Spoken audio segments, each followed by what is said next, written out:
gente! Vamos lá? Estamos chegando ao final de mais um livro que a gente está lendo, que é o final do livro de Atos. A leitura prevista para hoje foi de Atos 24, 25 e 26, tá bom?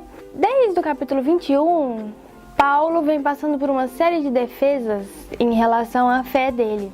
Ele foi preso em determinado momento e questionado acerca da fé, acerca do cristianismo, do que é que ele tem pregado pelas ruas, né? E os judeus vão e encaminham ele para a prisão. E cada vez que ele é preso e tem que se defender das acusações, ele dá testemunho, né, da fé dele. Ele conta desde que ele era judeu, nas letras, desde que ele perseguiu os cristãos, o momento da conversão dele, como ele se tornou um cristão, um pregador da palavra para os não-judeus, né? E todas as vezes que ele foi preso e precisou se defender, ele usou dessa oportunidade para testemunhar da palavra. No final de Mateus, Jesus deixa pra gente um mandamento, né? Ide por todo mundo e pregai o evangelho a toda criatura.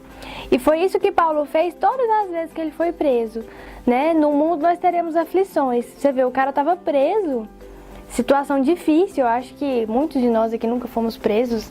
E ele foi preso mais de uma vez e ele precisou se defender mais de uma vez. E cada vez que ele se defendia, ele pedia para ser levado para uma autoridade de um outro escalão para poder se defender. E ele aproveitava essas oportunidades para pregar a palavra de Deus. Cada discurso de defesa de Paulo é uma oportunidade enorme de propagação da palavra e do evangelho.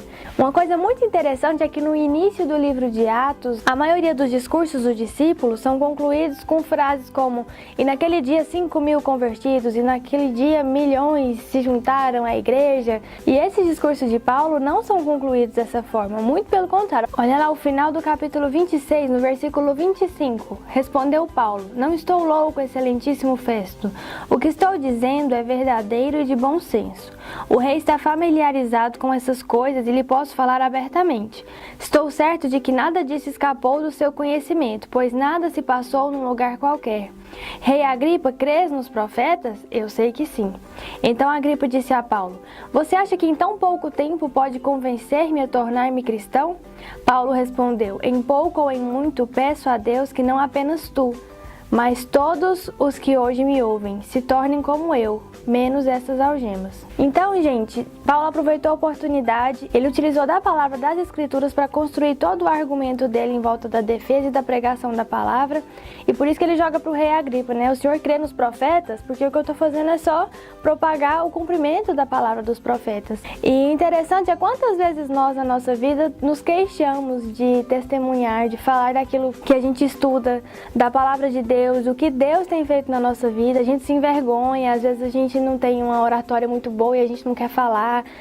Às vezes nós estamos sozinhos com uma pessoa e a gente gagueja, às vezes acha que não é a oportunidade certa, e Paulo usou de uma situação difícil da vida dele para dar um testemunho incrível. Ah, mas o texto não está dizendo que houve conversão, mas a palavra foi propagada e é essa a ordem de Jesus, né? Ir por todo mundo e pregar o evangelho. Beleza? E aí, já leu a Bíblia hoje?